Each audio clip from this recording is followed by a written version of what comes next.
this has turned out to be one of the most important days in the history of our country. Just a quick update after Trump's Rose Garden speech. I guess it's just possible that when we get details about the Trump tariffs, they will be lower than what he just announced, but based on what he said, he's going full on crazy. It's not just that he appears to be imposing much higher tariffs than almost anyone expected. He's also making false claims about our trading partners. Not sure in this case whether they're lies because he may be truly ignorant. That will both enrage them and make it very hard to back down. Basically, he's claiming that the rest of the world is placing very high tariffs on the US or on US products, and that he's imposing reciprocal tariffs that are only half what they impose on us. Here's the chart that he showed. The left column shows the tariffs others are supposedly charging on US products, and it's completely crazy. Focus on the European Union. The EU, like the United States, has generally low tariffs. The average tariff it charges on US goods is less than 3%. So where does this 39% number come from? I have no idea. Many people speculated that Trump would count value-added taxes as tariffs, even though they aren't. European producers selling to the EU market pay the same VAT as US producers, so it doesn't discriminate and therefore isn't protectionist. But even if you get that wrong, EU VAT rates are in the vicinity of 20%, so you still can't get anywhere close to 39%. You have to wonder whether Elon Musk's Dunning-Kruger kids are now producing tariff numbers. But you know that having once claimed that Europe charges tariffs more than 10 times as high as reality, Trump will never drop that claim. I don't know how many people notice, but he's still claiming that we're subsidizing Canada by $200 billion a year. Oh, this is one thing that Trump does. It's been pretty successful. Is anytime he tells a lie or he's wrong about something, like the outcome of the 2020 election, or literally any lie ever, they always repeat it. They never, ever, ever, ever, ever back down. Ever. They always just repeat that lie until the end of time. Aside from the basic mistake of claiming that a Canadian trade surplus means that we're somehow subsidizing Canada, he's inflating the actual trade surplus by a factor of 3. Many people have pointed out that error, but Trump is sticking with it, the same way Musk is sticking with the millions of dead Social Security beneficiaries thing. If you had any hopes that Trump would step back from the brink of this announcement between the very high tariff rates and the complete falsehoods about what other countries do, should kill them. Like, this is bullshit. I shouldn't have even read this stupid thing. Like, this is just, these are Redditor arguments. Not even, these are retarditor arguments. So my question earlier was, you can do tariffs on Canada and Mexico. On Canada because you're lying and saying there's a fentanyl crisis, and on Mexico because you're lying and saying there's like a huge national security threat at the border that you need tariffs to get rid of it. Whatever, fine. I mean, these are both lies, but whatever. That's the power he's citing, and it's bullshit.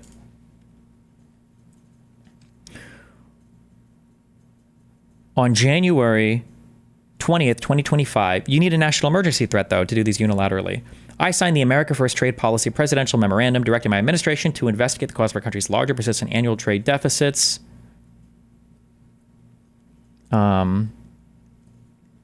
including the economic and national security implications and risks resulting from such deficits, and to undertake a review of and identify any unfair trade practices by other countries. So the argument is that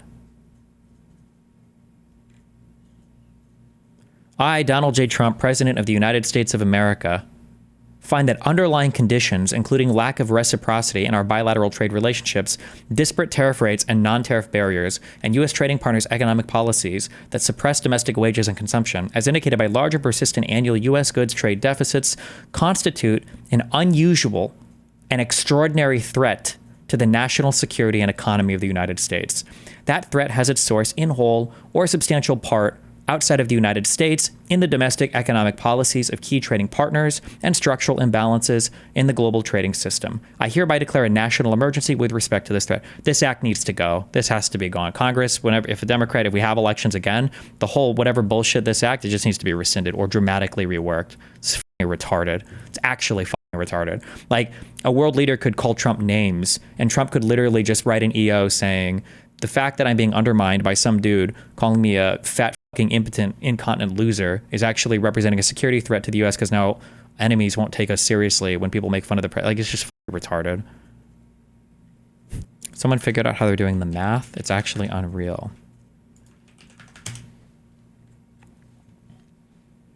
Did I crack it? I think I figured out at least a chunk of the math. It's trade deficit divided by their exports. EU exports 531.6, imports 334.4, deficit 198.2.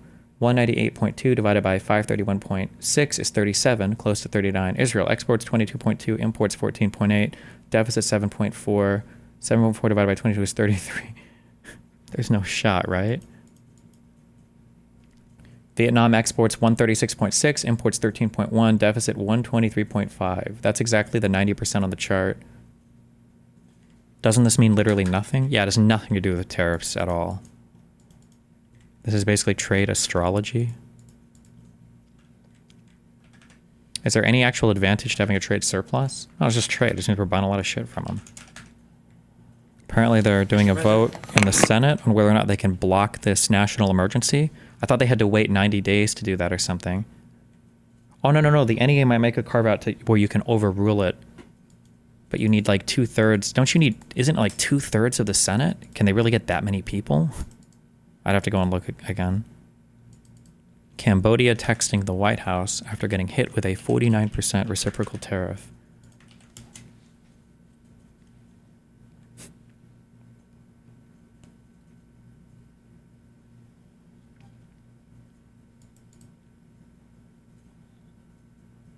I mean, it negatively contributes to GDP, Destiny, but yeah, that's not necessarily a bad thing. Does it negatively contribute to GDP? Are the tariffs that other countries charging us fake or real? They're fake. If this one guy, if he's actually correct, then this guy's saying that if you basically just take our trade deficit with a country and then you divide our imports by the trade deficit, then that's how they come up with the tariff number. There's nothing to do with tariffs. Somebody should go through these and check the math on them. Or f it, let's just pick a random one and check. It says Laos has a 95% tariff with the United States. So we should be able to go, what website is he using for our US trade to Laos? Let's check. So we exported 40.4 million and we imported 803 million. So what would you do? It would be 803.3 minus 40.4. So that's our trade deficit. And then you divide that by the total imports. Is that what they do? So it'd be, okay, so it'd be the trade deficit divided by, why is this calculator f***ing up? Hello? Stop! Why is the number disappearing? 803.3. Okay, so like this. Okay. And then so the calculation of Cambodia to us is tariffs charged to the USA is 97%.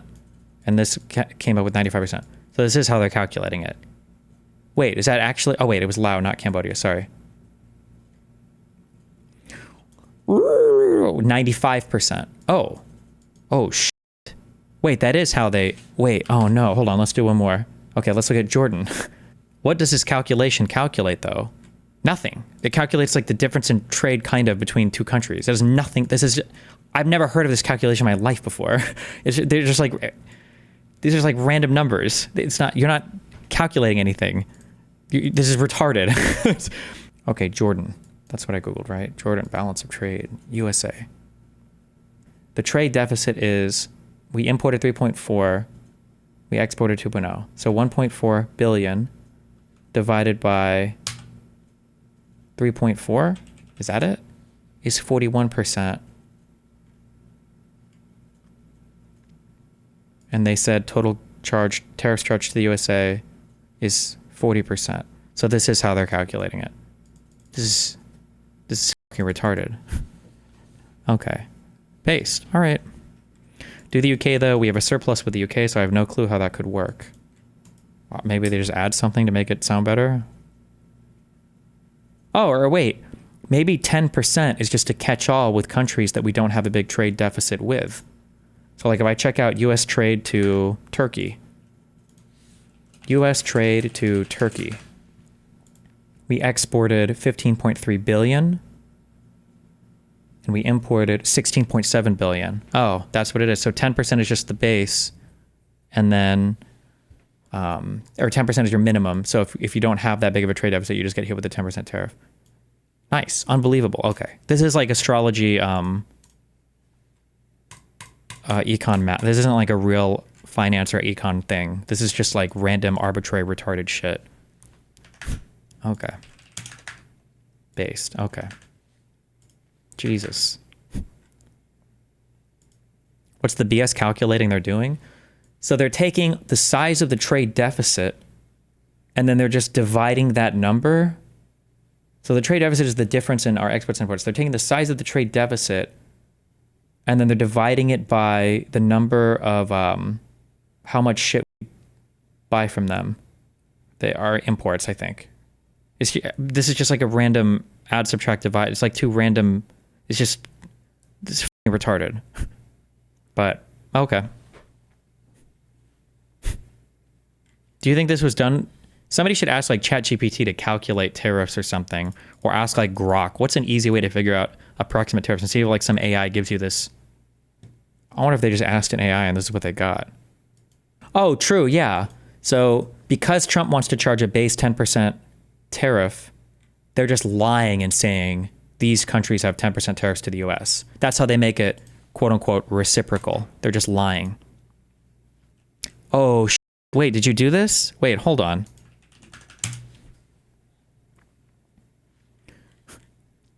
What would be an easy way to calculate the tariffs that should be imposed on other countries so that the US is on an even playing field when it comes to trade deficit? Set minimum at 10%.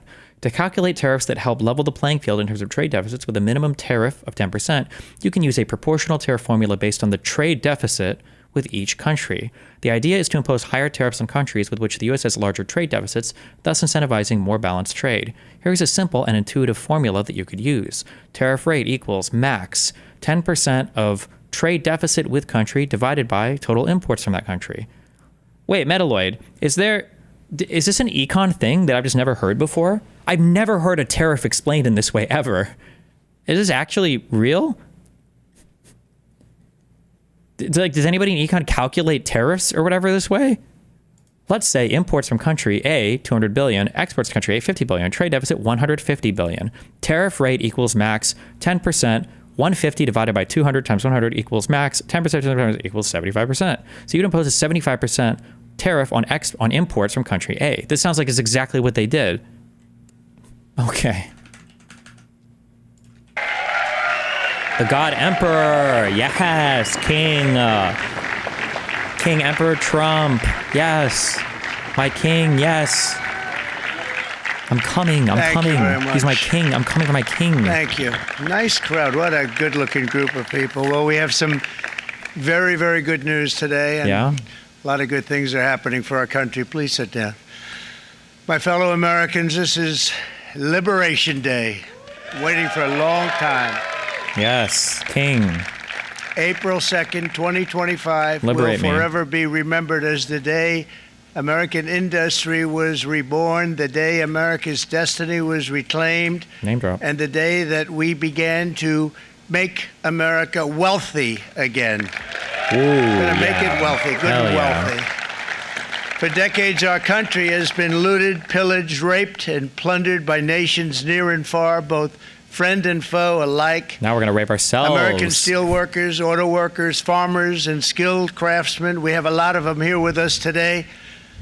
They really suffered gravely. They watched in anguish as foreign leaders have stolen our jobs, foreign cheaters have ransacked our factories, and foreign scavengers have torn apart our once beautiful American dream. We had an American dream that you don't hear so much about. You did 4 years ago, and you are now, but you don't too often, and for many years and decades even, you didn't hear too much about. True. Our country and its taxpayers have been ripped off for more than 50 years, but it is not going to happen anymore. It's not going to happen. Is there anybody cooler than Donald Trump? In a few moments, I will sign a historic executive order instituting reciprocal tariffs on countries throughout the world. Reciprocal, that means they do it to us and we do it to them. Very simple. Can't get any simpler than that. This is one of the most important days, in my opinion, in American history. It's our declaration of economic independence. For years, hardworking American citizens were forced to sit on the sidelines as other nations got rich and powerful. People keep wanting a ticker. The market's close at 4. But now it's our turn to prosper, and in so doing, use trillions and trillions of dollars to reduce our taxes and pay down our national debt, and it'll all happen very quickly.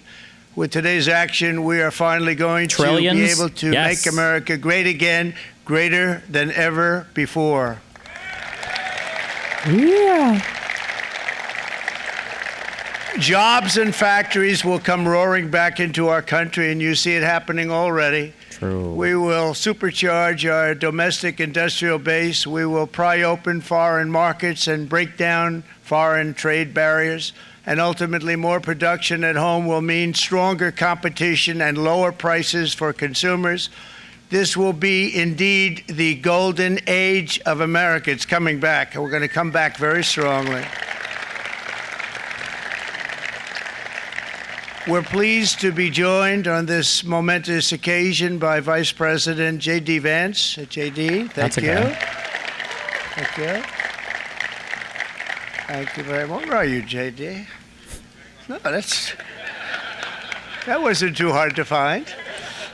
I was looking. That's he likes senility. to take a low-key attitude, so it'd usually be sitting right in front. He's gaining a lot of confidence, Mike, isn't it? And nearly my entire cabinet is here, as well as Speaker Mike Johnson, who's done an amazing job. And with the great success we had last night in Florida, we have a majority of 7. And 7's like a lot when we had it at 1, right? You've done a fantastic job. And many of the members of the House and Senate are with us. Senators, congressmen, thank you all for being with us. We appreciate it. For decades, the United States slashed our trade barriers on other countries, while those nations placed massive tariffs on our products and created outrageous non-monetary barriers to decimate our industries. And in many cases, the non-monetary barriers were worse than the monetary ones. They manipulated their currencies, subsidized their exports, stole our intellectual property, imposed exorbitant VAT taxes to disadvantage our products, adopted unfair rules and technical standards, and created filthy pollution havens. They were absolutely filthy, but they always came to us and they said, we're violating, we should pay for it. It's all detailed in a very big report by the U.S. Trade Representative on foreign trade barriers, and I'll just hold it up for you. It's available, and you don't have to pay too much. As I understand it, you'll pay nothing. It's a lot of work for something, actually, because it's a special book. It's very, frankly, it's very upsetting when you read it, when you see what people have been doing to us for 30 years. I'm sure he read so much of that book, Trump. Yes, I'm sure you've read so much. Happened with no response from the United States of America, none whatsoever. But those days are over. Let me offer just a few examples of the vicious attacks our workers have faced for so many years.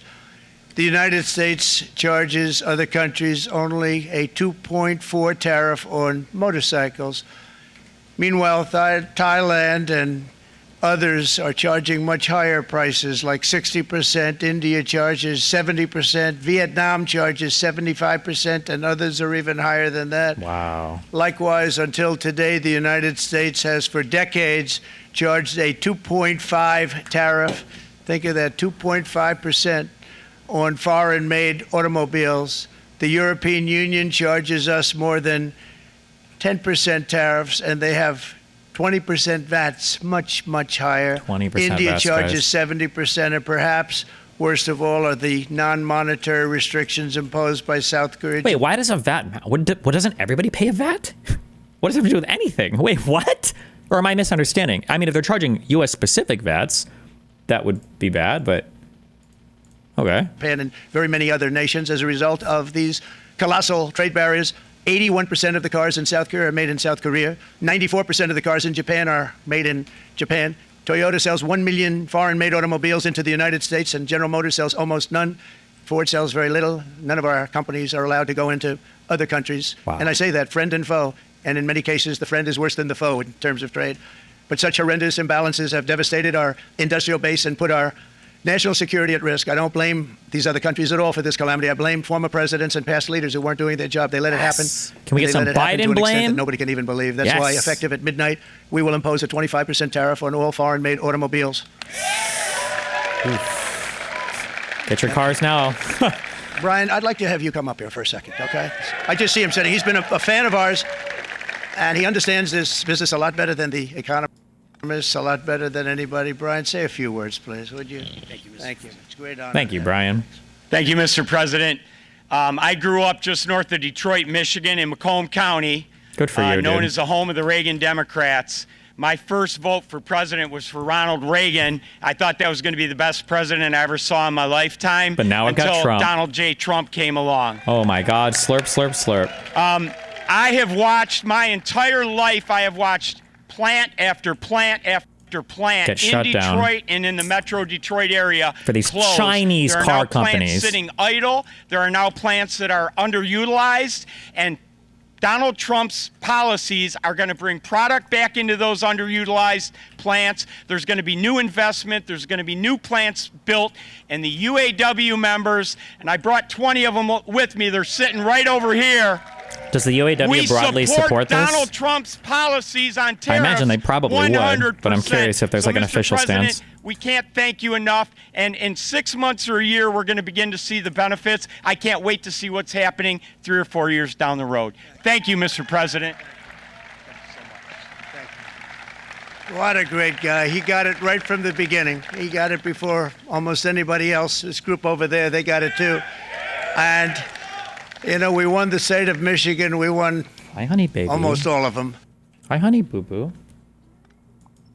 But we won Michigan by a lot, and I want to just thank you all. The auto workers were fantastic. The Teamsters were fantastic. Everyone was pretty good, I will tell you. Thank you very much. I appreciate it. You're going to be very happy very soon. And Any you victory for probably auto see workers? what's Auto tariffs happening might with be all needing of the the, end of NAFTA. Okay. not only So car they do companies, support it. but car companies in particular. See it with all of the ones they're moving, they're announcing day in, day out. You're seeing it. Nobody's ever seen anything like that. With today's actions, we're also standing up for our great farmers and ranchers who are brutalized by nations all over the world. Brutalized. Brutalized. Canada, by the way, imposes a 250 to 300% tariff Who cares on if it's many wrong? of our Just dairy keep products. saying it. They do Keep saying it. The first can of milk. They do the first little carton of milk at a very low price, but after that it gets bad, and then it gets up to 275, 300%. Oh, he's so trying when to they're be slightly figuring more what's truthful. Canada charging, they say, oh, about 2%, 3%. But take a look at what happens down the road. When you look a little bit, it's not a pretty picture, and we don't like it, and it's not fair. It's not fair to our farmers. It's not fair to our country. And with countries like Canada, you know, we subsidize a lot of countries and keep them going and keep them in business. In the case of Mexico, it's $300 billion a year. In the case of Canada, it's close to $200 billion a year. And I say, why are we doing this? Why are we doing this? I mean, at what point do we say you got to work for yourselves, and you got to? This is why we have the big deficits. This is why we have that amount of debt that's been placed on our heads over the last number of years, and we're really not taking it anymore. Through non-tariff barriers, the European Union bans imports of most American poultry. You understand? They say, we want to send you our cars, we want to send you everything, but we're not going to take anything that you have. Australia bans, and they're wonderful people and wonderful everything, but they ban American beef, yet we imported $3 billion of Australian beef from them just last year alone. They won't take any of our beef. They don't want it because they don't want it to affect their farmers. And you know what? I don't blame them, but we're doing the same thing right now, starting about midnight tonight, I would say. Woo! Hell yeah. God And Emperor China Trump. charges American rice farmers an overquota, it's called, a tariff rate of 65%. South Korea charges 50. Actually, they charge different from 50% Good thing I didn't buy that fucking shitty-ass Porsche. Hell yeah. I got my good Ford. to 513%. And Japan, our friend, charges a 700%. But that's because they Wow. don't want us selling rice and other things. Who can blame them, Madam Secretary? Agriculture, great job you did on eggs, by the way. The egg prices came down 50%. You got them down 50%. Once we got involved, they were going through the sky. The egg prices, they were going through the sky, and you did a fantastic job. sky. Now we have lots of eggs, and they're much cheaper, down about 59% now, and they're going down further. We charge 2.8% for so many things that other countries are charging 200%, 300%, and 400% for. If imposing tariffs and protective barriers made nations poor, then every country on earth would be racing to eliminate these policies, and China would be the first on line. They run a very strong country, but they're not first in line, and the American people are paying a very big price. From 1789 to 1913, we were a tariff-backed nation, and the United States was proportionately the wealthiest it has ever been. So wealthy, in fact, that in the 1880s, they established a commission to decide what they were going to do with the vast sums of money they were collecting. We were collecting so much money so fast, we didn't know what to do with it. Isn't that a nice problem to have? What do you think, Marco? Good problem? Marco would love that. Can I just say real quick, unless I'm misunderstanding something, one of the dumbest fucking things in the universe, apparently Florida had an excess of like federal funds or something that they didn't use, and fucking DeSantis gave it back to the federal government. Why the fuck would you do that? Why wouldn't you keep it and spend it here? Is there like a reason he had to do that, or does Florida get anything for that? What the fuck? Problem. But it was almost $1 billion, I think. problem anymore, but we're not going to have it very much longer, I will tell you. But they collected so much money, they actually formed a commission to determine what they were going to do with the money, who they were going to give it to, and how much. Then in 1913, for reasons unknown to mankind, they established the income tax so that citizens, rather than foreign countries, would start paying the money necessary to run our government. Then in 1929, it all came to a very abrupt end with the Great Depression. And it would have never happened if they had stayed with the tariff policy. It would have been a much different story. They tried to bring back tariffs to save our country, but it was gone. It was gone. It was too late. Nothing could have been done. It took years and years to get out of that depression, far longer than even FDR had. And it was just because we got rid of tariffs. If it wouldn't have been, we would have kept the tariffs, there would have been no depression. Him, and every time you walk up, you think of him, and he did a great job in many ways, but it lasted long beyond his terms, as you know. But it's not too late any longer, and we're going to start being smart, and we're going to start being very wealthy again. We're going to be wealthy as a country because they've taken so much of our wealth away from us. We're not going to let that happen. We truly can be very wealthy. We can be so much wealthier than any country. It's not even believable, but we're getting smart. Nearly a century later, in the face of unrelenting economic warfare, the United States can no longer continue with a policy of unilateral economic surrender. We cannot pay the deficits of Canada, Mexico, and so many other countries. We used to do it. We can't do it anymore. We take care of countries all over the world. We pay for their military. We pay for everything they have to pay. And then when you want to cut back a little bit, they get upset that you're not taking care of them any longer. But we have to take care of our people, and we're going to take care of our people first. And I'm sorry to say that. Why are you sorry to say that? Dipshit. And today we're standing up for the American worker, and we are finally putting America first.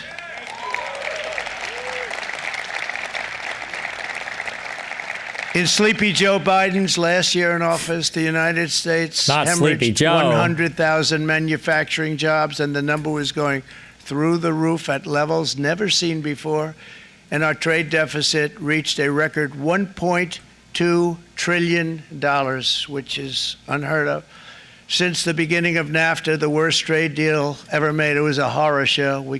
I was able to terminate it. They all said you'd never be able to get it out. We had to get approval from Congress to get it terminated. We had to live with that deal. It was the worst deal. To be clear, he didn't terminate NAFTA. He just slightly changed it. That's what the U.S. Mexico beginning of NAFTA, our country trade agreement is. But 90,000 factories. Think of what that is. 90,000. Think about putting a map up and putting text on it. You wouldn't have enough room. 90,000. I said, is that possible? We had it checked 4 different times, and it was actually somewhat higher than that.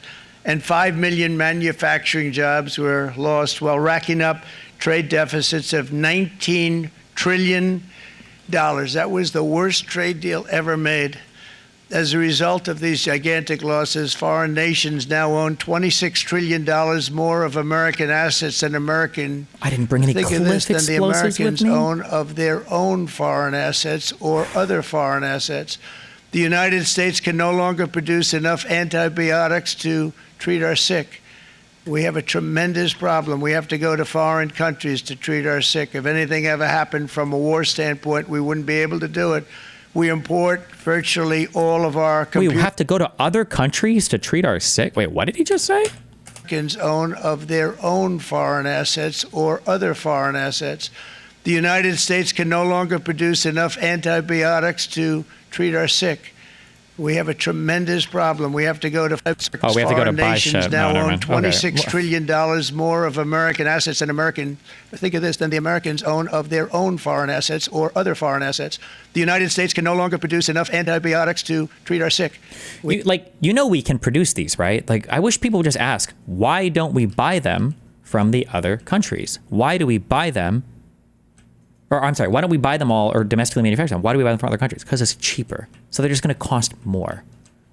Although I guess, to be fair, it doesn't matter that it's going to cost more, since the Republicans and Trump are trying to get single-payer healthcare or some sort of like public. Oh no, wait, they're not trying to do anything for healthcare either. Never mind. Just kidding. Lol. We have a tremendous problem. We have to go to foreign countries to treat our sick. If anything ever happened from a war standpoint, we wouldn't be able to do it. We import virtually all of our computers, phones, televisions, and electronics. We used to dominate the field, and now we import it all from different countries. A single shipyard in China now produces more ships every year than all of the American shipyards combined. Think of that. And it was a business that we used to dominate. We used to dominate it totally. In short, chronic trade deficits are no longer merely an economic problem. They're a national emergency that threatens our security and our very way of life. It's a very great threat to our country. And for these reasons, starting tomorrow, the United States will implement reciprocal tariffs on other nations. It's been a long time since we even thought of that. We used to think about it a lot. We didn't think about it for many decades, and you see what's happened. For nations that treat us badly, we will calculate the combined rate of all their tariffs, non-monetary barriers, and other forms of cheating. Oh, yeah. And because we are being very kind, we're kind people, very kind. You're not so kind when you got ripped off with your salaries. My auto worker friends and my Teamster friends and all of the unions that typically voted Democrat, they're not voting Democrat anymore because worker, whether union or non-worker, they're for the Republicans now. That's what happened.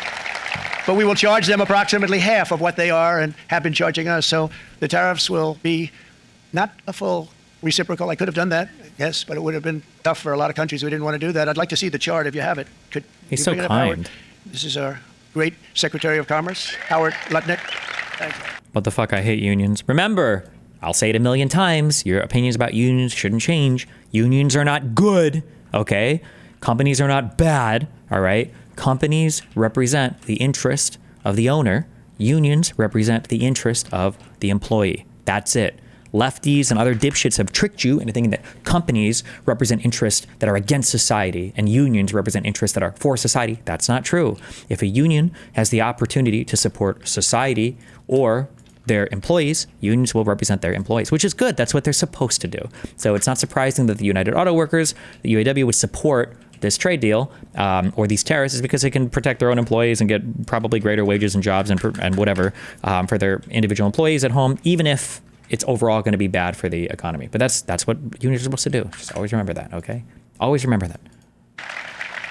So if you look at that, China, first row. God, bro, you fucking kill me, dude. Jesus Christ. China, 67%. That's tariffs charged to the USA, including currency manipulation and trade barriers. So 67%, I think you can, for the most part, see it. Those with good eyes, with bad eyes. We didn't want to it's very windy out here. We didn't want to bring out the big charts because it had no chance of standing. Fortunately, we came armed with a little smaller chart. So 67%, so we're going to be charging a discounted reciprocal tariff of 34%. I think, in other words, they charge us, we charge them less. So how can anybody be upset? They will be, because we never charge anybody anything. But now we're going to charge. European Union, they're very tough, very, very tough traders. Okay, for people that are looking at the markets are closed, okay? So you can't look for the market response to what's going on because the market is closed. For people that want to get smart in chat and say, actually, Jesse, there's after-hours trading. After-hours trading volume is significantly less than ordinary trading hours, meaning there's going to be much higher volatility, okay? When it comes to trading securities. So there could be a much more dramatic swing up or down. Oh, wait, they're literally open? Wait, I thought they closed at 4. Am I crazy? Okay, if they're open now, then forget everything I just said. But aftermarket trading is always really sensitive to volatility because there's less volume, so be careful. You know, you think of European What time Union, very do friendly. markets They rip close? us off. It's so sad to see. It's so pathetic. I thought they closed at 39%. 4. We're going to charge them 20%, so we're charging them essentially half. Vietnam, great negotiators, great people. They like me, I like them. The problem is they never charge mind. It us is closed 90%. for retarded. Okay, if you're talking about futures markets, that's a different thing. Sure, I'm just saying if you're looking at the ordinary stock market, the changes before and after, it don't matter. Or I'm sorry, when the markets are closed, it's not as important. Futures market is how indexes. Okay, that's fine. Okay, different thing. We're going to charge them 46% tariff. Taiwan, where they took all of our computer chips and semiconductors. We used to be the king, right? We were everything. We had all of it. Now we have almost none of it, except the biggest company is coming in. We're going to end up with almost 40%. Lee Zeldin's working to get their approvals. And it's an amazing company. Mr. Wei of one of the great companies. I love how they have to balance the game in a way that makes no sense. I can fit 6 whole gun turrets for 128 kilograms, but the ammo, I can only fit 44 magazines? Really? Of the world, actually. They're coming in from Taiwan, and they're going to build one of the biggest plants in the world, maybe the biggest for that. The biggest? But 64%, we're going to charge them 32%. Japan, very, very tough. Great people. And again, I don't blame the people for doing it. I think they're very smart in doing it. I blame the people that sat right in that Oval Office, right over there, right behind the Resolute desk or whichever desk they chose. Japan. Can you explain why supply side economics doesn't work? Just as a real quick thing, labor is a cost of doing business. It cost. You don't ever want to increase your costs unless you have to. So giving more money to an owner doesn't ever mean that they should theoretically increase the costs. They're just going to increase the amount of money they make. That's it. And 46%, they would charge us 46%, and much higher for certain items like cars, little items like cars. 46%, we're charging them 24%. India, very, very tough, very, very tough. The Prime Minister just left. He's a great friend of mine, but I said, you're a friend of mine, but you're not treating us right. They charge us 52%. You have to understand, we charge them almost nothing for years and years and decades, and it was only 7 years ago when I came in, we started with China. We took in hundreds of billions of dollars from China in tariffs, and they understood, honestly. President Xi understood. He said, look, I understand, and the other countries, and they all understand. We're going to have to go through a little tough love, maybe, but they all understand. They're ripping us off, and they understood it. Prime Minister of Japan, Shinzo Abe. He was a fantastic man. He was unfortunately taken from us, assassination. But I went to him and I said, Shinzo, we have to do something. Trade is not fair. He said, I know that. And then he died. He was a great gentleman. He was a fantastic man, but he understood immediately what I was talking about. I said, Shinzo, we have to do something. He said, I know that. Are these broad tariffs? Yes, I believe they're to every country, right? Minimum 10%? I think I just read a tweet for that. We worked out a deal, and it would have been a much better deal, but frankly, there were many years left on the deal that was made previous to my getting there, but it was something. If you look at Switzerland, 61% to 31%. Indonesia, Malaysia, Cambodia. Oh, look at Cambodia, 97%. We're going to bring it down to 49. They made a fortune with the United States of America. United Kingdom, 10%, and we'll go 10%. So we'll do the same thing. Oh, wait. I'm so sorry. Wait. I just ignore all these charts because this guy's fucking retarded. Wait, so are these the new tariff rates that we're setting on every single country? Using what power? Wait, hold on. I'm sorry. How can the president do this with the National Emergencies Act? You have to have an emergency to set a tariff. How can he set tariffs on other countries like this? Wait, what? Hello? Oh, fuck. This is why that legal argument thread earlier was important.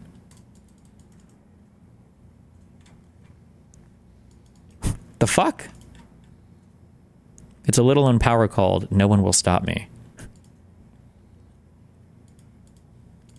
South Africa, 60%, 30%. That's a lot of people sending fentanyl to the United States. They've got some bad things going on in Damn. South Africa. We're paying them billions of dollars, and we cut the funding because a lot of bad things are happening in South Africa. The fake news ought to be looking at it. They don't want to report it. Brazil, 10%, 10%. Bangladesh is 74%. So you see what's going on. Pakistan, 58%.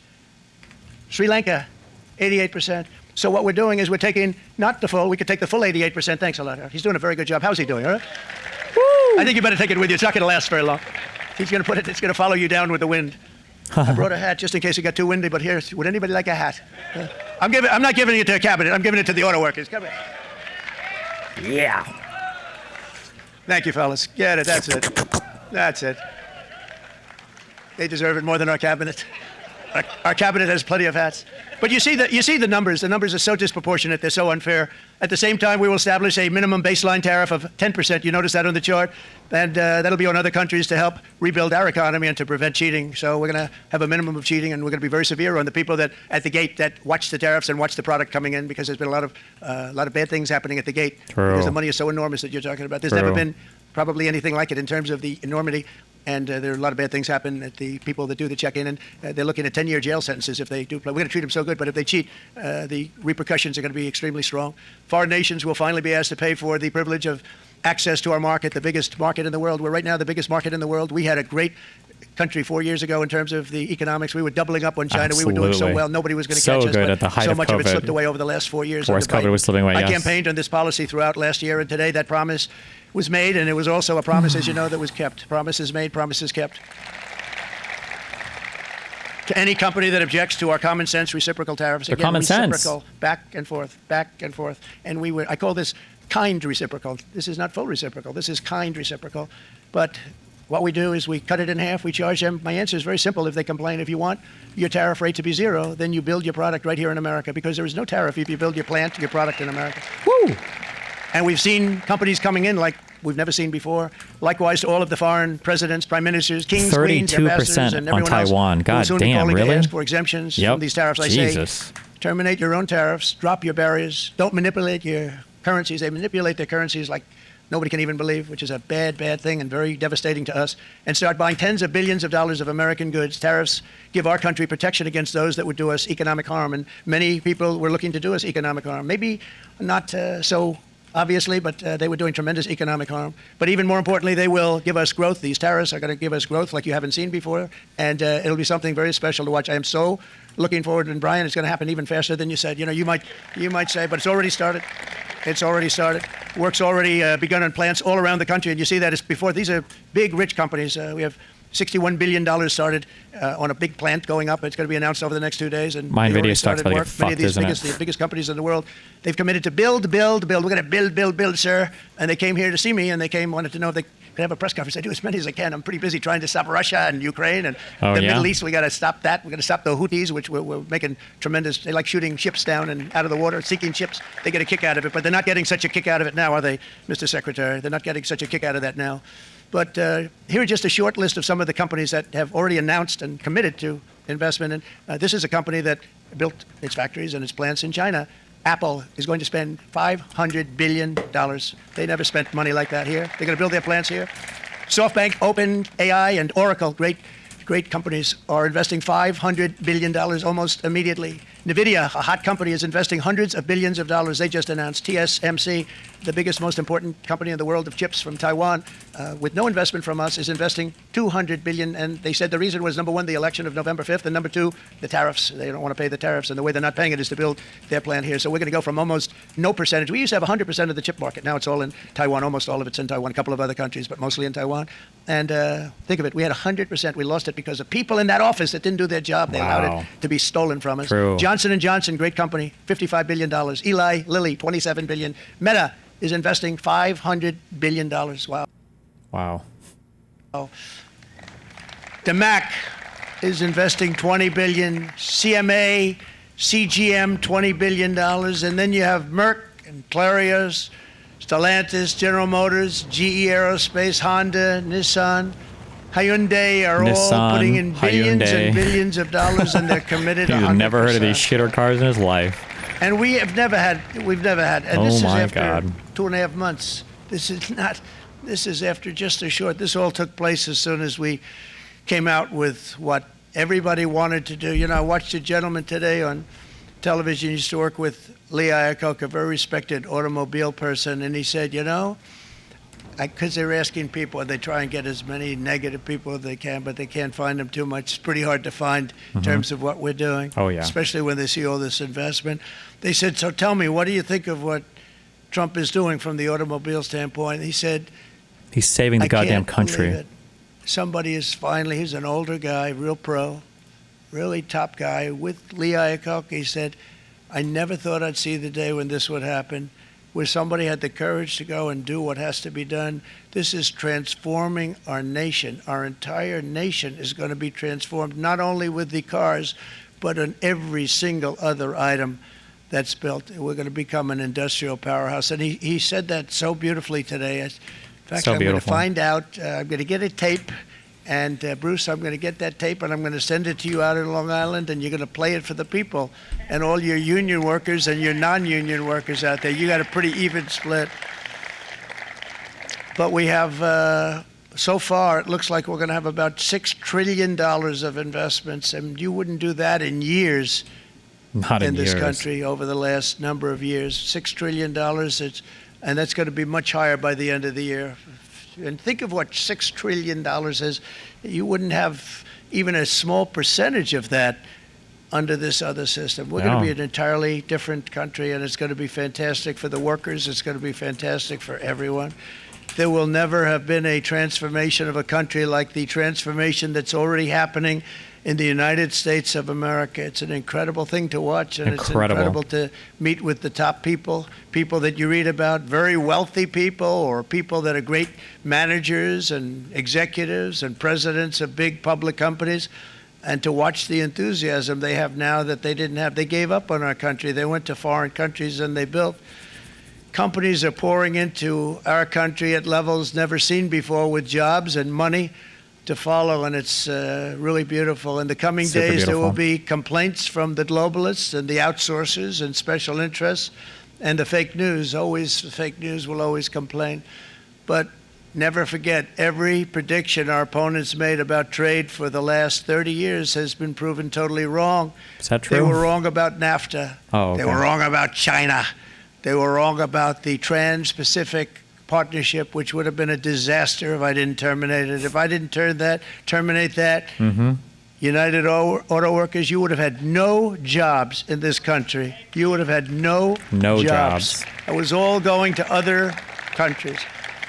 In my first term, they said tariffs would crash the economy. Instead, we built the greatest economy in the history of the world. And again, I have great respect for President Xi of China, great respect for China, but they were taking tremendous advantage of us, and I commend them for that. I say, hey, if you can get away with it, that's okay.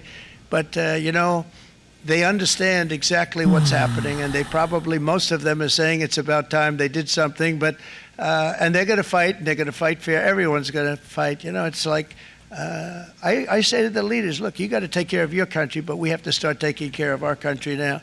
We can't do what we've been doing for the last 50 years. From the day of my election, the stock market went up in my first term 88%, with NASDAQ going up 155%, more than any president has ever had in any term in office, by far. By far. And I think we're going to blow that away. And maybe the numbers won't show, but I think they're going to show much better than even those numbers. But what you're going to see is you're going to see activity, that empty, dead sites, factories that are falling down. Those factories will be knocked down, and they're going to have brand new factories built in their place. They're not only talking about renovating, they're talking about brand new, the best anywhere in the world, the biggest anywhere in the world. I have a friend who builds car plants, and I said, I want to see the biggest and the best. He said, well, we have to go to Mexico. I said, no, I want to see it in the United States. He said, we're not building them in there. This is a year and a half ago during the campaign. He said, we're not building it. You'd have to go to Mexico. When I was starting to decide to run, and I went to number one in the polls very rapidly. Israel getting hit with a 17% tariff. That's extra funny because I think Israel just yesterday dropped all of their tariffs, everything against the U.S., maybe hoping that Trump wouldn't tariff them, although I can't imagine they wouldn't talk about it beforehand. But it's hard to imagine anything right now because everything is so fucking stupid, because who knows what anybody's doing for any of this. What to say? I want to, like, let's say in the first hour, and then shortly thereafter, it looked like I was going to win, and the fake news was saying, oh, no, don't do this. What they don't know is if I didn't win, they would have really been in trouble, because nobody wants to read them anyway. But I tell you what, when when it looked like I was going to win, so funny. I announced that I was going to be doing exactly what we're talking about today. Great consistency, actually, because I've been talking about it for 40 years. But because I saw what was happening 40 years ago. If you look at my old speeches when I was young, very handsome, my old speeches, and then people would say I'd be on a television show, I'd be talking about how we were being ripped off by these countries. I mean, nothing. If you were talking about this 40 years ago, then why didn't you do any of this in your first 4 years as president? But nothing really changes. But it's why it's such an honor. It's such an honor to be finally able to do this. If you look at China, I took in hundreds of billions of dollars in my term. Hundreds of billions. They never paid 10 cents to any other president, and yet they paid hundreds of billions. So much so that Biden couldn't do anything. They wanted to try and terminate it because he had a very special relationship with China. You know what the relationship was? He had a special relationship. But the numbers were so big. The numbers were so big that they couldn't do it. So they did ease it up. They did things that they shouldn't have done. They made it a lot more comfortable for them, but they couldn't do it because the numbers were hundreds of billions of dollars, and I did that. And we were on our way to doing something like incredible. And then we had a very bad election happen, a very bad election. A lot of bad things happened. So when I said we got to do it again, I said we have to make it too big to rig. And we made it too big to rig, and we won in records. And it was a monumental win. And it was such an honor to see so many of you, like Brian and your friends, here with us to celebrate, and to more importantly celebrate what we're doing, because that wouldn't be a full celebration if we didn't do this, because this will be an entirely different country in a short period of time. It'll be something the whole world will be talking about it. That's true. Critics made the very tired predictions earlier this year, but in February, core inflation dropped to the lowest rate in 4 years. Core inflation? And the price of eggs, as you know, just in a month and a half, we were there for 4 weeks. And check out Newsmax stock closed today, ticker NMAX. They had a huge gain, right? They dropped 76%. Isn't that that's still way higher than their IPO though? They IPO'd, that was an insane gain. It was crazy. They're still up 200% from when they IPO'd. Also, in case you didn't know, Newsmax and OAN or whatever, like these news stations, these are worse than Breitbart. These are just like pure propaganda bullshit news companies or whatever. They're just like the reason why Fox News ended up pushing the fake election Dominion shit was because they were trying to compete with the propaganda that Newsmax and OAN were putting out, and they were losing customers to them. Although it looks like apparently Newsmax is growing at an insane rate regardless now, so Fox News wasn't able to toe the line enough for MAGA, I guess. I got blamed for eggs. I said I just got here. They said eggs have gone up at like 250% and you can't get eggs. And they were going crazy. And I said, I just got here. And then we got to work on eggs. And we got to work on everything. And our great Secretary of Agriculture, you did a fantastic job. Brooke Rollins, he did a fantastic job. And as I said before, the price of eggs dropped now 59%, and they're going down more, and the availability is fantastic. They were saying that for Easter, please don't use eggs. Could you use plastic eggs? I said, we don't want to do that. We want to, and you really came through. It's an amazing job. Thank you very much, Brooke. You did great. But likewise, an old-fashioned term that we use, groceries. I used it in the campaign. It's such an old-fashioned term, but a beautiful term, groceries. It sort of says a bag with different things in it. Groceries went through the roof. And I campaigned on that. I talked about the word groceries for a lot. And energy costs now are down. Groceries are down. Gasoline is way under $3, and people are beginning to be able to... Unironically, Russia-style state propaganda.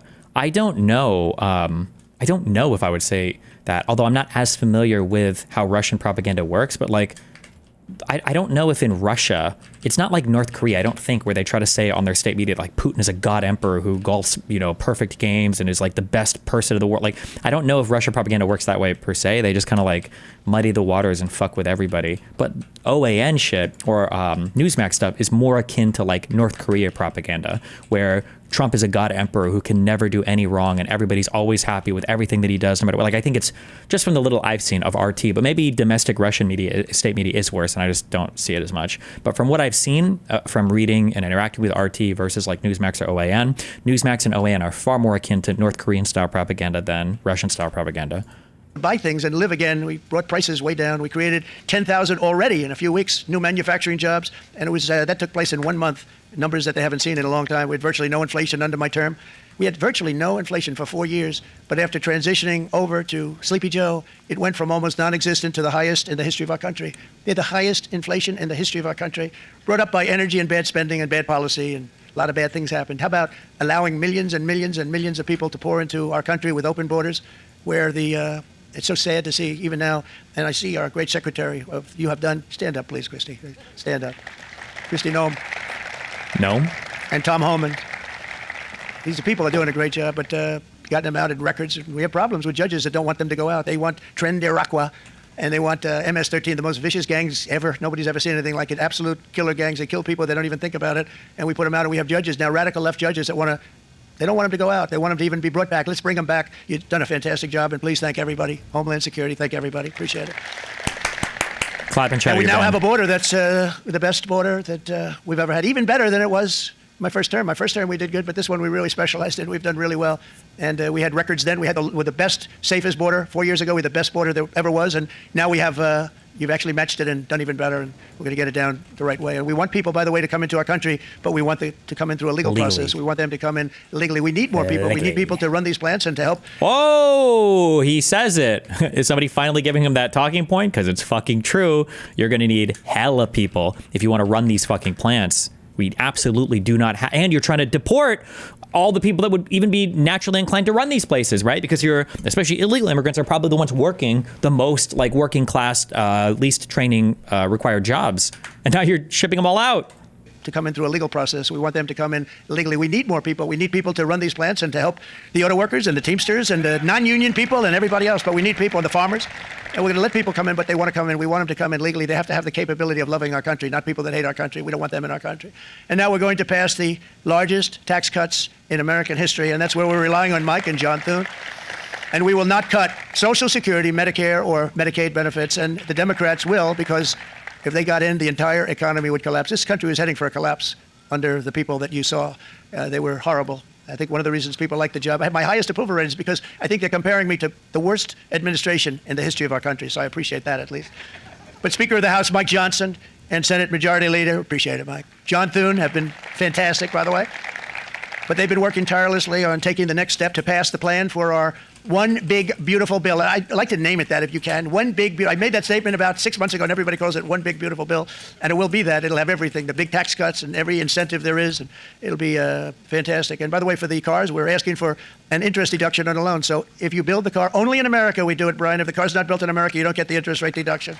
But if you build the car in America, if you buy a car, if it's built in America, then you get an interest rate deduction, tax deduction, and that's a big thing. That's going to be a big thing. I think that's going to pay for itself very quickly. That deduction never happened. We've never had anything like that before. Somebody said, where do you get the idea? Because it's so basic. You would think that would have happened a long time ago. Yeah. It never did, and I'm very happy it didn't because now I can say that was my idea.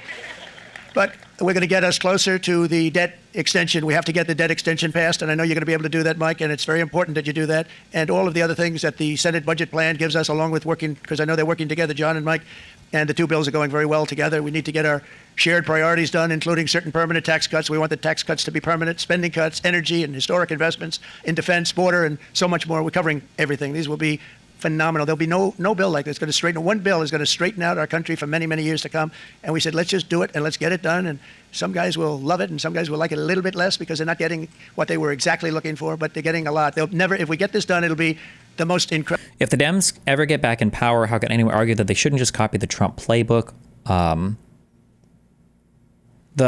Remember, it's different goals, right? Like, how do you troll a teammate that's inting your team? Well, next game you could int him, but at the end of the day, you're all losing ELO or or whatever the rating points were, right? That's the issue. Is ideally the Democrats want to govern and create a better country, and I don't know what this is. I don't know what this is. We don't have the same goals.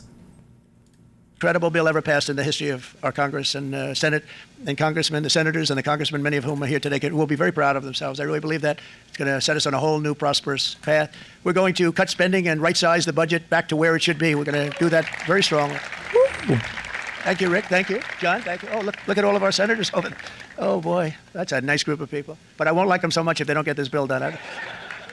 That's a great group, and Congressman, thank you very much. I appreciate it. Tremendous people.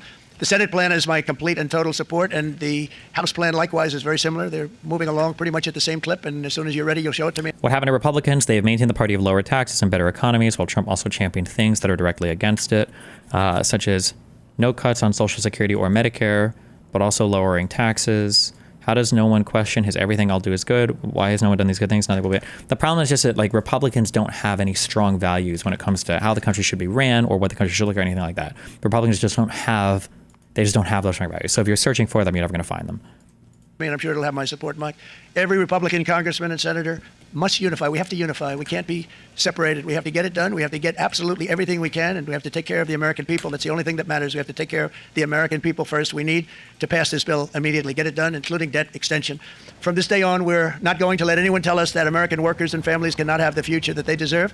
We're going to produce the cars and ships, chips, airplanes, minerals, and medicines that we need right here in America. The pharmaceutical companies are going to become roaring back. They're coming roaring back. They're all coming back to our country because if they don't, they got a big tax to pay. And if they do, I'll be very happy, and you're going to be very happy, and you're going to be very safe. We're going to build our future with American hands, with American heart, American steel, and we're going to build it with American pride like we used to.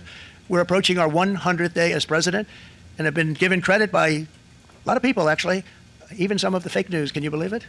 Which in this case hopefully isn't fake, for having done more in that time than any other administration in the history of our country in the first 100 days. I think we've had an amazing, in terms of what we've done, what we've gotten accomplished. I'd like to see if we can get that war ended and another war from not starting in the Middle East. We have to get Russia. They're losing 2,000 on average, 2,500 people today, young people, soldiers, Russian. Think of that, 2,500. Why did he abandon that one talking point? The only thing that stops a bullet is a body. I missed that one. Rip. Through some days, but on average, probably over about a 1 week period, it's 2,712, they say. They're losing those soldiers. They're dying. They're being decimated. And they're not from our country, but they're from other countries. But they're human beings. They're from Russia. They're from Ukraine in this period, most of them. And we're going to get it stopped. It's a senseless war that would have never happened if I was president, and it shouldn't be allowed to go on. And I think we're being given good cooperation by Russia and by Ukraine. Remember, at this point, he's basically lost all credibility in saying that. When he was president for 4 years, Russia never slowed down the aggression of the Donbass. He said that he would come in and that the war would end before he even came into office. Then he said it would end on day one. He's now been in office for, 60, 70 some days. The war hasn't slowed down at all. Russia has amped up its attacks in some regards. They did it the day after the U.S. said they were going to cease showing intelligence. So there's absolutely no reason to think that that invasion wouldn't have happened under Trump, because nothing has slowed down on the Russian end since Trump has taken office. So, but we have to get it stopped. It's humanity. It's humanity. It's a terrible thing. This will be a very big moment. I think you're going to remember today. It's going to be a free nation that we're dealing with. We're going to have a very free and beautiful nation. It's going to be Liberation Day in America, and it's going to be a day that hopefully you're going to look back in years to come and you're going to say, he was right. This has turned out to be one of the most important days in the history of our country. God bless you and God bless America. Thank you, everybody. Thank you very much. Thank you. Thank you very much. Are there any news channels live that are covering the market stuff, like does Bloomberg or the Wall Street Journal? Well, apparently there was an alcohol tax as well.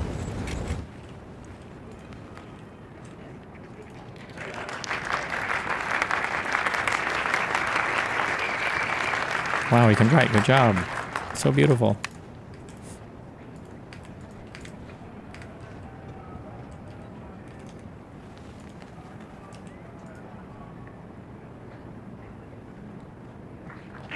Woo!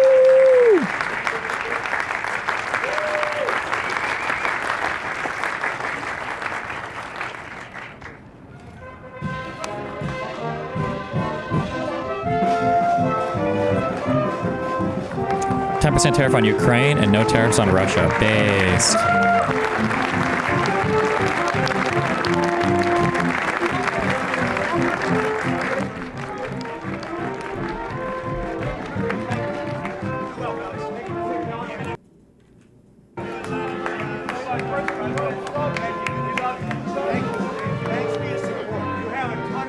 Mr. President, what will you do if the EU or other countries retaliate?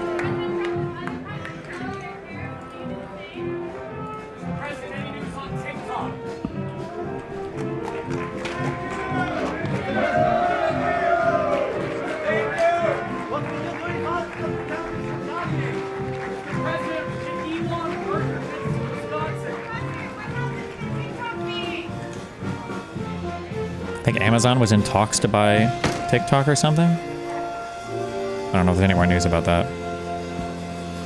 Market, Kaylee, kind of an extension of what we saw during the CAS session. But once Trump actually held up that list of tariffs, it was hard to read. But of course, our folks here at Bloomberg did a great job of really going through those numbers. The main thing that jumped out to traders was, quite frankly, there weren't any real exemptions or carve-outs. You mentioned the USMCA. That's really the only one here. People were looking for carve-outs, not just on a country basis, but more importantly, on a company and sector basis. When they did not see that, you saw a huge turnaround in the market. Futures went from being up 1% from where they closed at the 4 p.m. close to being down more than 1% from that 4 p.m. close. And it is the industries moving lower that you would expect. Some of the big tech names, like an Apple, like an NVIDIA, some of the automakers, like a GM, like a Ford, and of course, a lot of companies in the materials and the energy space also taking a bit of hit here. Remember, it's not really clear right now, Keely, what the actual impact is going to be. Will this actually hurt their business long term? Is there going to be some mitigation effort by those companies to, I guess, defray those costs? Who knows? That is still the unknown. Nobody and if you knows. are looking for clarity today, out of what we learned out of that White House event here, at least based on what the market's pricing in, we did not quite get it. All right, Bloomberg's Romaine Bostick, thank you so much. We'll continue to check in with Romaine, especially. Can you explain why that tariff chart is a joke? Those percentages were agreed upon by both countries, correct? No, tariffs are not agreed upon by both countries. When both of you agree on certain tariffs, those aren't tariffs, that's a trade agreement. Tariffs are generally done unilaterally. When we get the formal open of U.S. Futures at 6 p.m., we'll be watching the market reaction to the news we got. But we want to get more on this news and turn to Bloomberg's Washington bureau chief, Peggy Collins, who is here with us in our D.C. studio. So, Peggy, obviously, we knew that the president was considering a few options leading up to today, one being blanket rates on everybody, the other being targeted rates. Turns out he decided on both, kind of. That's right. He targeted Kelly, and blanketed. I think our reporting in the last couple of days and others was really around the fact that this was a fluid situation for several days leading up to this big announcement. And as the president said this afternoon, this is something he said on the campaign trail that he was going to do, and he feels like he's delivering for the American people. But some of the people that we've got reaction from in our reporting right out of the gate this afternoon after the Rose Garden announcement is that it goes beyond expectations that even some people were thinking over the last few days when they were talking about a possibility of a tiered announcement, a possibility of more investigations.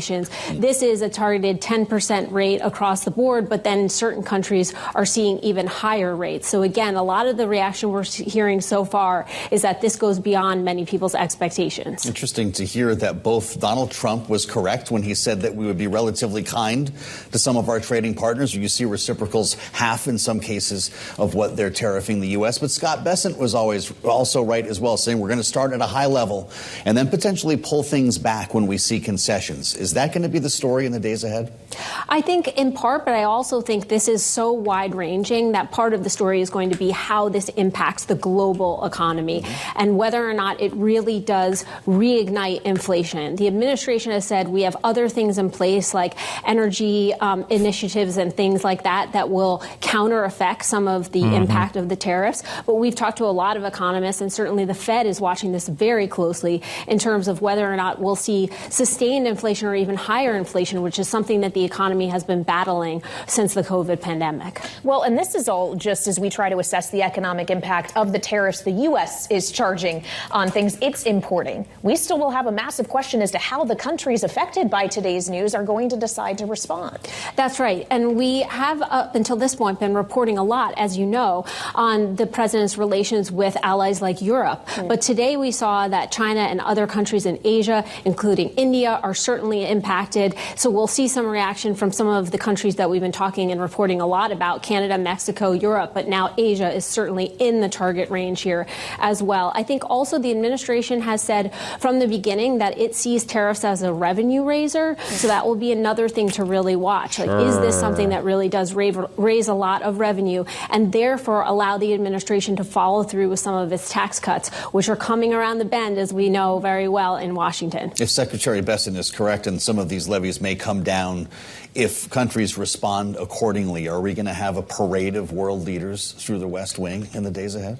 Well, I think we've seen a parade of world leaders since November. 5 who are plates going to per Mar-a-Lago one and transport to bill? Washington. Holy so I think shit. that will certainly continue. Fuck that. Companies that are affected, of course, the auto industry is one that our team's been reporting on, and we'll continue to follow the impact on the auto industry and auto sales. And we have jobs numbers coming out on Fridays, and Powell speaking in the afternoon, so more to come. Bloomberg's Washington bureau chief Peggy Collins with breaking news here from the White House on tariffs. Thank you, Peggy, for the insights. President Trump sharing remarks as we just brought for you, and we turn now to a potential reaction from Canada to this afternoon's announcement. Doug. Why is the second Trump admin 10 times as destructive as the first within the first few months? Because Trump didn't know or doesn't know anything about government. Okay, so in the first Trump term, his assumption was just he could basically do whatever the fuck he wants, and because he's like Trump, everybody will kind of like go along with him. He's probably used to having a lot of yes men around him. What he didn't realize was picking a strong Republican or a strong conservative doesn't guarantee you that the person will be a cult worshiper. So even though he had people like Bill Barr, who were huge conservatives and were even famously in favor of expanding presidential power, they weren't willing to go along with his blatantly illegal authoritarian plans for government. This time around, he's aware that that's what he needs to choose. So he's picked more effective people to staff the government, like Pam Bondi or Kash Patel or Pete Hegseth, right? People are either unqualified for the positions, but will go along with them, or people who are just sycophants. So he's able to be more effective in terms of what he's doing. And he has plans for just ruling through executive order and executive action and through his agencies. Trump's not trying to actually get an infrastructure bill or repeal and replace the ACA. Remember before, right? He wanted that infrastructure bill. He wanted tax cuts. He wanted to repeal and replace Obamacare. These are things that required governance. You needed majorities in Congress to do these things, and he couldn't do it because he can't govern because he sucks shit at it. He's not very charismatic. He's not very effective as a leader, and he's just not good at like getting politicians on his side to do anything. But now he's just seeing what he can do, with his pen as the president. That's it. So that's why that's why he seems more effective now. It's because he's just doing what he can on his own, like a dictator. Ford, the Ontario Premier, is with us now on Bloomberg TV and radio. It's great to have you with us, Mr. Ford. You've called this Termination Day instead of Liberation Day. What will be the response now from Canada? Well, let's see where these tariffs go. I'm cautiously optimistic that I never saw Canada or Mexico on that list, and it just goes to show you two great countries working together, collaborating together, and building relationships. So it's again, I'm cautiously optimistic. I think it's if that's the case, it's the right thing for both the U.S. and Canada. Jesus. Well, and considering Canada was not on that list, we understand the existing regime is in place, so the tariffs that are in place with the exemption of goods that are USMCA compliant. Does that mean, sir, at least in your mind, that it wouldn't be appropriate for Canada to retaliate for this at this time? That is correct. If that's the case, then I would highly recommend to the Prime Minister not to retaliate, and let's carry on a strong relationship. Let's build the. But you said Biden was a good president, bro. Biden was a superior president to Donald Trump in basically every single measurable way. I mean, except for maybe humor, I guess. Trump is funnier, but. American-Canadian fortress around both countries and be the wealthiest, most prosperous, safest two countries in the world. You suggested that Canada would bring down its tariffs if the United States did the same. Does this turn into a game of chicken? Do you believe that the White House would respond accordingly? Did we not announce any new tariffs on Canada or Mexico? No, those were absent from this. I don't know if somebody talked to Doug and told him, hey, by the way, if Canada and the U.S. go to war with each other trade-wise, Canada is going to be fucking obliviated. It's not going to be fucking close. And now he seems like, oh, fuck, well. So everybody in Canada is probably cautiously optimistic, or they're just being careful. They're treading carefully. Well, I hope so. We're neighbors for the last 200 years, and when we show good faith, or the U.S. shows good faith, you have to follow.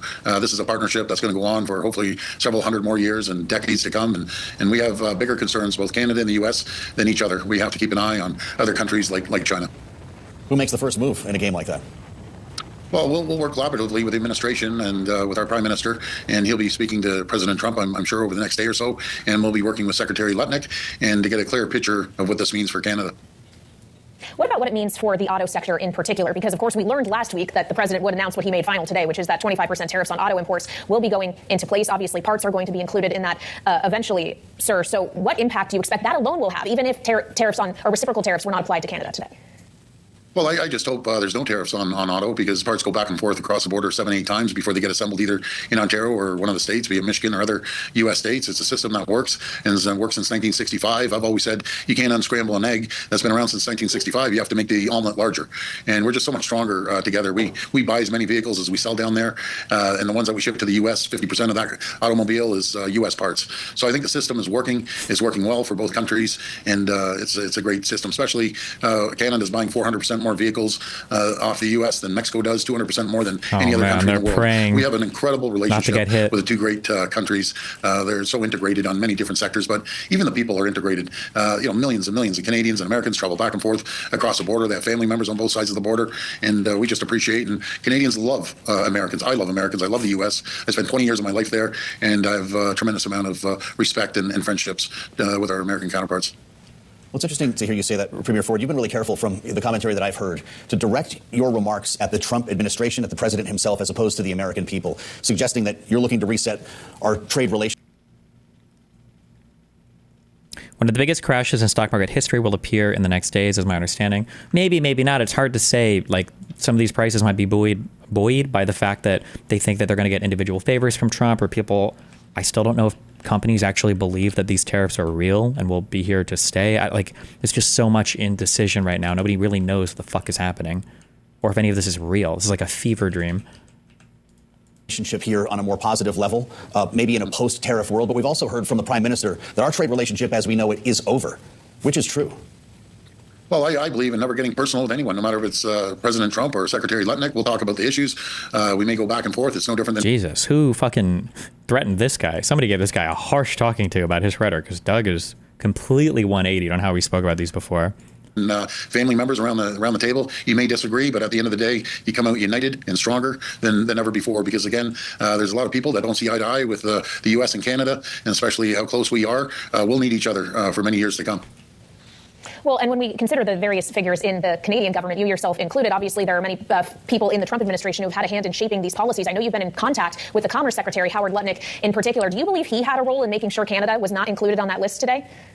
Well, I'm really hoping. I have a really... Could Trump do anything that would make Republicans in Congress wake up and do something against this insanity? I think Republicans in general have shown, the lawmakers have shown that they're basically going to do whatever it takes to get elected.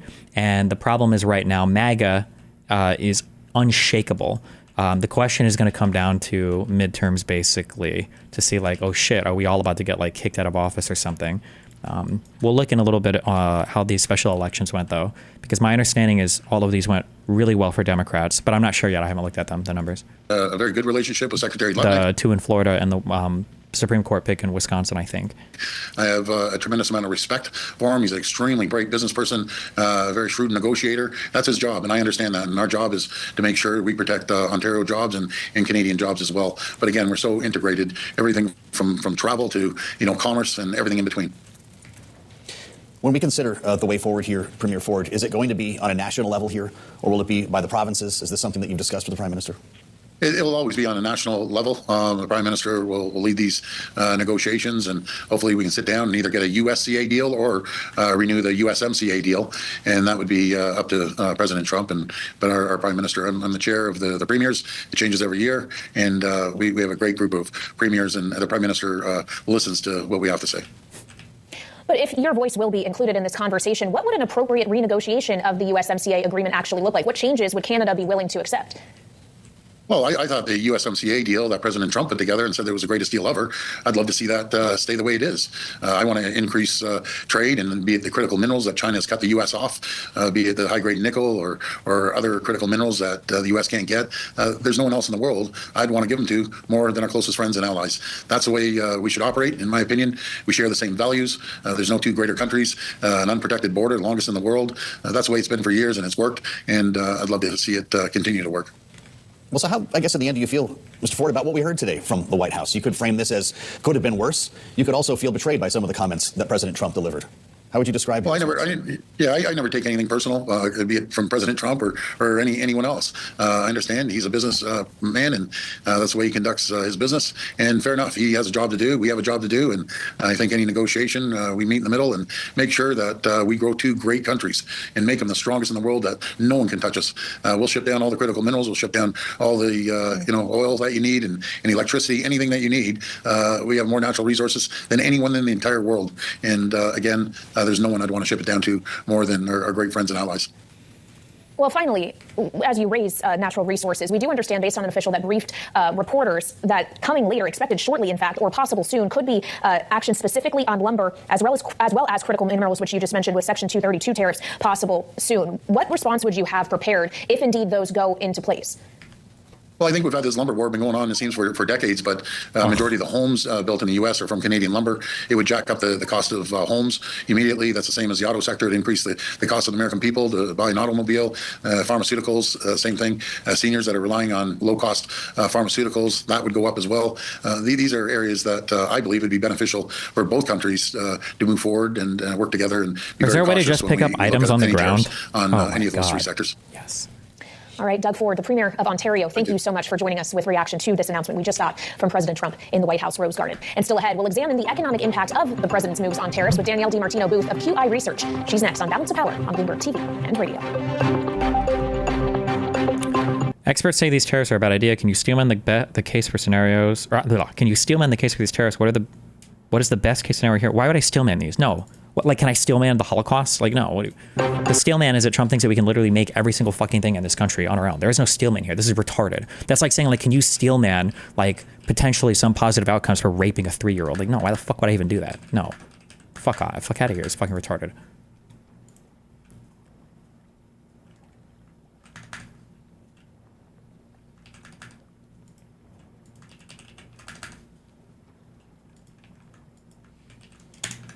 I want to get to some, I guess, what we can consider breaking news. It's Pippa Stevens with an alert regarding Amazon and TikTok in a very interesting headline. What more can you tell us, Pippa? That's right, Scott. So Amazon is reportedly making a last-minute bid to buy TikTok here in the U.S. That is according to the New York Times, which does cite 3 people familiar with those talks.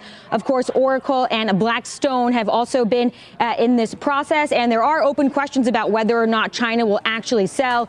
Now, Trump is expected to meet with senior White House officials later today to discuss whether or not this is a possibility. But once again, Amazon putting in a last-minute bid to buy TikTok here in the U.S. Scott? Okay. Pippa, thank you for that update. We'll just kick it around for a minute. We'll get back to the larger issue at hand, obviously, with the markets. But everybody owns Amazon on the desk. What do you think about this headline? You know, I thought about it before, and I've not been able to really conclude on it. I'm going to defer to Andy Jassy, who's gotten rid of all the vanity projects from Jeff Bezos, who was a great... If I'm reading it right, he is matching the tariff based on the tariff being applied to the U.S. Yeah, but the numbers that he's saying that other countries are applying to us in the form of tariffs are retarded. They're retarded and they're simplistic. It's just a stupid... it's just a stupid way to... I don't know how to express... Like, if you have no knowledge of economics or economies or anything, like how stupid the way these tariffs are. It would be like me saying, we've enacted a new policy today where we're going to punch every single person in society that's ever hit another person. So you go to like police officers and maybe they've hit people, you hit them. Then you go to like doctors and nurses that have worked in maternity wards. And since they slap babies to get them to like cough or whatever to make sure their lungs are working after birth. I don't know if they still do this, but like then you start hitting them. Then you find people who are people who do this to cats, their backside, you slap that. It's just like, it's stupid. Like different companies, like trade is incredibly complicated and different people have a very sophisticated scheme for how they do VATs, for how they subsidize certain industries, for how they approach tariffing or how they have quotas or whatever. To just say that there's some 1% that a country has on your economy is fucking retarded. I don't know how else to express that other than it's just stupid as fuck. Great CEO. And so this is not just... Were the tariffs from other countries even blanket tariffs? No, they're not. That's why it's stupid. A throwaway vanity project. I think that, you know, given their consumer, the points where they touch the consumer, they could probably do quite a bit with it, particularly on the advertising front. So I'm going to just be supportive of Jassy. You should spend some time examining Trump's claims of other countries' tariffs on us in order to have it ready to explain. No, what a waste of fucking time that would be. Like any Trumpel actually gives a flying fuck about the matter of the fact for any of these things. Holy shit. If this is what he thinks they should do, but it's tough to analyze. We could show Meta too if you want. I mean, Amazon obviously getting a lift here. You'd think that Meta would probably be a little bit red. In fact, it is, and even taking it's marginal move up for Amazon, marginal move down for Meta. But nonetheless, I mean, this is sort of where the conversation gravitates to in relation to what Steve was talking about with the ambitions that they may have. Ambitions, for sure. You talk about a company that grew earnings 90% last year, and I see the cloud unlocking the profitability there. It's a juggernaut. The cloud. But as you kind of refer to it, it's not quite a vanity project. It's something that they really believe in. The advertising component here, has driven some of these names like Meta and Alphabet. I mean, I can't tell if you're like MAGA looking for an argument, if you're like sincerely asking questions. I think inflation was 8% post-COVID. We are going to hit higher. One of the points of tariffs to help their business compete in their economy. There is no way he doesn't understand this, right? Who doesn't understand this, Trump or me? Like there has to be some retarded logic to this? No, there's no logic. Tremendously over the years. It's just what I said. And I think Amazon... If you want to understand Trump's trade policy, just go to Wikipedia and look up the term autarky. That's what he thinks is a good idea. That explains all of Trump's policy decisions. That's it. Is well positioned to really capitalize on the infrastructure they already have and be able to pivot and add this to their toolkit. Yeah, I would say that the impact on Meta is inconsequential right here because it's already been assumed, I think, by Meta shareholders. If you go back to the big spike when they thought they put it out of business, the government, and now it's in the stock that somebody's going to buy it in the U.S. But even get more granular, what type of infrastructure do they have in place right now that they could really utilize in order to make this even a more profitable business if they took TikTok on? Okay, we will watch this video though, so fuck you.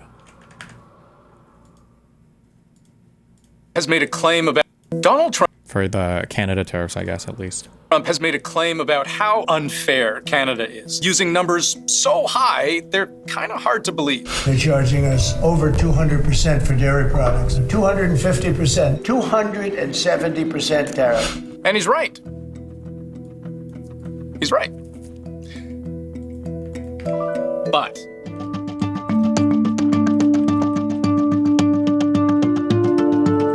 Trump's claim is an attack on Canada's so-called supply management system. Now, don't worry, I'm not going to put you to sleep with all the boring details of how it works yet, but supply management in the context of dairy is just basically how Canada strictly controls production, prices, and foreign access to this country's dairy market in order to protect it. That last one, foreign access, is where Trump's 250, 270% tariff number comes in. Because indeed, skimming through this 1,400-page tariff schedule, we can see milk and cream, low fat. Canada charges a 241% tariff on imports. As the fat content goes up, so does the tariff rate, up to 292.5%. Canada has been ripping us off for years. Yogurt is where you'll find 250.5% tariffs, and whether you're talking about powdered buttermilk at 208% or butter itself at 298.5%, maybe these rates do seem kind of crazy, especially coming from a country like Canada that thinks a mere 25% tariff imposed on its goods is too much. He's attacking Canadian families, workers, and businesses, and we cannot let him succeed. But let's ask the question, how often does anybody actually pay these incredibly high tariff rates? Almost never. As is often the case, the Trump administration has taken a thread of truth and then applied it inaccurately across the whole system.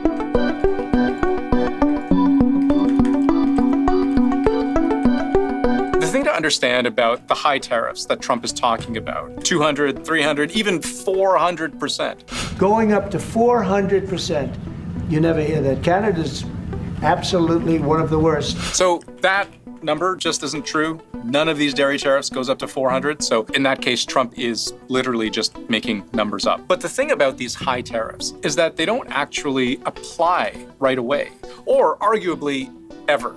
For the last 3 years running, the U.S. has exported more than $1 billion worth of dairy to Canada.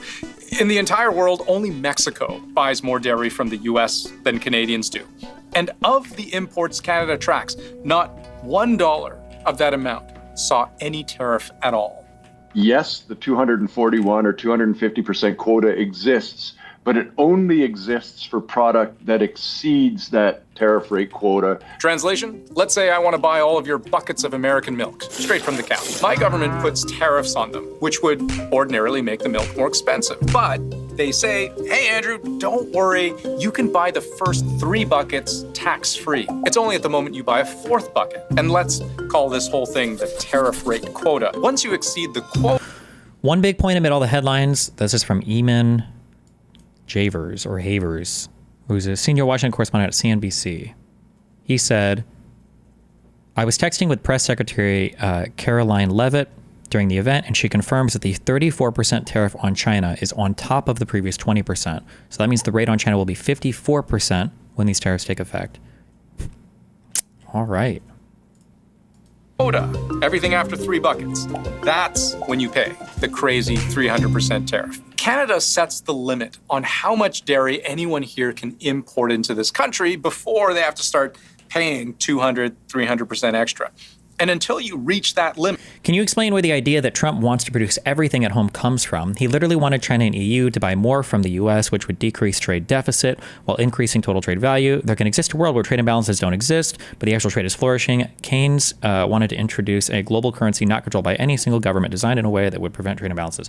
The problem is that everybody has failed in communicating to you that everybody can be successful. Republicans were constantly attacking any demand-side stimulus in the form of welfare, saying that if poor people got too much welfare, it would rob money from the tax base, and that everybody would be paying for losers to exist. And so they're, fucking everything over. And that's why businesses need all the money. And people on the left were telling you that billionaires were robbing the economy blind and business owners were robbing money from you and Jeff Bezos and Amazon. So everybody in politics, there's just been so much to gain off of pretending that politics is a zero-sum game. Everybody has been playing this game in politics. So if politics is a zero-sum game, well, if we have a trade deficit with a country and somebody else is winning, maybe that means we're losing. That's the idea that's powering so many of these people.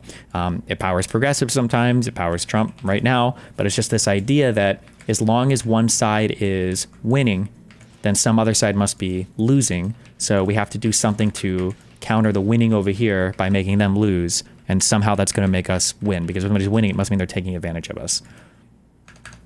Limit. American dairy faces 0 tariffs. But again, not only just the limit on how much dairy anyone here can import into this country before they have to start paying 200, 300% extra. And until you reach that limit, American dairy faces 0 tariffs. But again, not only does nobody ever really buy so much American dairy that they hit the cap where you get slammed by that 300% markup, importers rarely even come close. This data was provided to us by Global Affairs Canada. Every year, they track how close importers got across various categories to having to pay the crazy high tariff markups. And on cheeses, yeah, that cap may very well be what prevents Canadian companies from buying more American product. But on nearly everything else, it's not necessarily the tariffs that stop Americans from selling to Canada. Otherwise, you would expect every bar on this graph to be closer to 100%. No country has yet met the requirement to implement or to kick the tariffs into gear. So there is no tariff being applied to American dairy imports into Canada at this precise moment. But let's go one level deeper, because what Trump is driving at, even if he misstates or gives misleading facts, is that there is something unfair about the way Canada treats U.S. dairy. And that is a belief the American government has often held going back long before Trump ever set foot in the Oval Office. Any honest assessment of the dairy trade between Canada and the U.S. must ask the question, if U.S. dairy farmers and processors and producers want to break into Canada's market so badly, why don't they fully use the selling room that they have? Like, why do they so rarely even come close to exceeding their tariff quota before complaining about it? Your founders are too close to each other. Wait, do they get like a penalty if they're too close? What do you mean? Well, the group representing the American dairy industry puts it this way. Frustratingly, the U.S. has never gotten close to exceeding our USMCA quotas because Canada has erected various protectionist measures that fly in the face of their blah, blah, blah, blah, blah. So here's where you have to stop thinking of this as Americans being unable to effectively sell their product to Canada, and more like why Canada doesn't always want to buy American. Because it takes two parties to trade, right? A seller and a buyer. And one big issue seems to be that the Canadian businesses in a position to buy American dairy are often incentivized not to. The quantities being imported from the US tend to be imported by Canadian processors, who in turn would rather use their own products than use the US products. Yes, so this is where you do need to understand a bit around the specifics of what supply management actually is to understand why Donald Trump basically hates it. Supply management controls how much milk is produced in Canada and how much the farmer gets paid. It also strictly limits imports. Supply management in Canada is old, more than half a century old. It sets strict controls on how much milk farmers can produce based on how much Canadians are expected to consume. In exchange for accepting these controls, farmers are guaranteed a minimum price for all that milk they sell to the processors, who turn all of that milk into the actual dairy items that we see on store shelves. So the supply of milk is carefully managed, throttled, really. And farmers are promised a stable payday that doesn't fluctuate with random variables like weather or disease or... I think this is I don't know if we do it the exact same, or I don't think we do it the exact same way, but this is like fairly common, I think, in your agriculture sectors. Like I think in the United States, there's like a minimum guaranteed price for like corn or certain crops so that farmers are always growing enough, just on the off chance that there's some like catastrophic event and then all of a sudden we don't have enough food to eat or something. I'm pretty sure we do this with our crops to some extent as well. Or market conditions. There's a real connection, especially to dairy. We like to be self-sufficient in food, but especially dairy. We feed milk to our children. It's perishable. It doesn't travel well. But the trade-off for consumers. The result is higher prices than would exist in a more competitive market, or a market that allowed more imports to come from relatively low-cost producers, most importantly from the United States. And in order to fully insulate these artificially higher prices from outside forces, the capstone of supply management is that the government does two things. It charges tariffs approaching and sometimes exceeding 300% on dairy imports, and it strategically decides who is allowed to sidestep those ultra-high rates. The US processors would really like to be able to deal directly with retailers, directly with consumers, but the import quotas that are in place with zero tariff or near zero tariff are actually being held by Canadian processors for the most part, who have no interest in actually allowing US products into Canada. And I can show this to you. On this Government of Canada website, I can see all of the companies who currently hold import quotas at 0% tariffs. You might recall yogurt and buttermilk. This was a category that had just 12% utilization last year, meaning of the 3.5 million kilograms of product that Canadian businesses were allowed to import from the US tariff-free, they only actually imported about 1/10 of that amount. And who are these businesses with access to zero tariff rates but not fully using them? Well, I can just click on the link here and we can see processors are a big part of that. Skodidakis Goat Farm. They're a multi-million-dollar company that makes Greek yogurt. Elite Dairy, they make all kinds of cheeses, sour creams, and yogurts. Saputo, scrolling down here, major player in the manufacture of dairy based in Quebec. And if you put yourself in the shoes of a Canadian company that benefits from higher, more stable supply-managed prices, the question is, how much incentive do you have to import from the US the same type of product that you already make in-house, but sometimes sell at a higher price? The reason why we're not importing is that these import quotas are granted to companies that don't really see any incentive to import more competition. So if I'm a cheese producer and I strictly produce cheddar, for example, well, I will not be tempted to import cheddar cheese from the US because that's already what I'm producing. So maybe I will only strictly be importing Swiss cheese or Monterey Jack, which would be complementing my current production, but it would not compete against my current production. But then you have to ask, well, why does Canada grant import quotas to companies that don't seem interested in making full use of them? And this is where we get to the heart of the critique of Canadian supply management and whether it violates the principle of free trade. The allegation is that the allocation of these licenses has been strategically manipulated in Canada to prevent U.S. exporters from using them. The Americans feel they're not getting access that they were promised under this agreement. I don't want to suggest that this is the only reason so much zero tariff room goes unused. Canadian milk is held to a different standard than American milk. It has to be RBST free, for example, and that's a growth hormone. And businesses have to decide every day, would Canadians even want the American product if it were available? And in some cases, it might just not be financially worthwhile to import. A sharp cheddar from Wisconsin may not be significantly better than some of the beautiful cheeses that we can make here in Canada, so there might just not be the demand for it. But the extent to which Canada is or isn't gaming the system, this has been the subject of legal disputes, one of which forced Canada to make changes to how it manages dairy, but which the American dairy industry still says falls far short.